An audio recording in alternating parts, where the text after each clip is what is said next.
Hey folks, I'm Chris, and this is Short Pours. Today I have a Short Pours review of Roe Co, a blended Irish whiskey.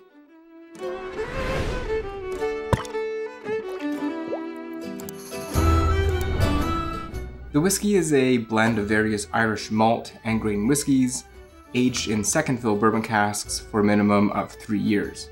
They use water sourced from the Wicklow Mountains, which are near Dublin, and famously, the same water used for making Guinness. The brand itself was originally marketed as being ideal for being used in cocktails. So with this in mind, I'm not expecting anything too complex and maybe a little thin, but I guess we'll find out. We're looking at 45% here, so let's give it a pour. Color-wise, it's quite dark.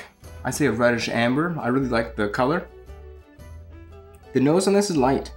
Creamy and round, like simple sugar. I'm not getting any spice really happening here. Maybe a subtle cereal note. Really pleasant, easy on the nose.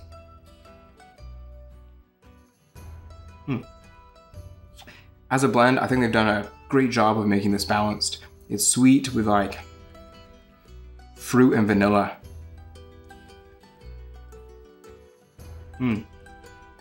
Yeah, sweet but in a soft way, almost whipped honey. That cereal on the nose is definitely still there, and it gives it a bit of character. Reminds me a bit of naked malt. I hear others talking about stone fruits. I don't think I'm getting that, but I am getting something like a spiced pear maybe. I wouldn't call it complex or have a lot of depth, but it's nice and simple. I especially like that blend of cereal and whipped honey makes it really nice and smooth. It finishes just as it started. Sort of light and creamy, not very long. Roe Co comes from the Diageo brand, who are the same folks that bring us Johnnie Walker.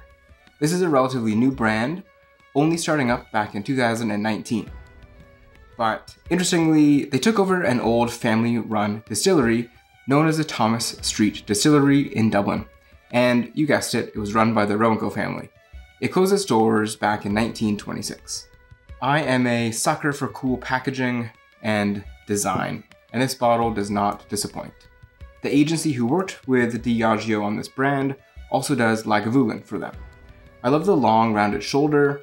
I really like the wrought iron inspired typography on the front, which speaks to the late 18th century history of Roe Co, the legacy, and the soft color palette with the gold accents are subtle and fun.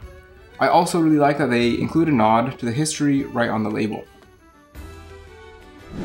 Wrapping it up here, some final thoughts. I think this is a well-balanced blend, and it would make a great base as a cocktail.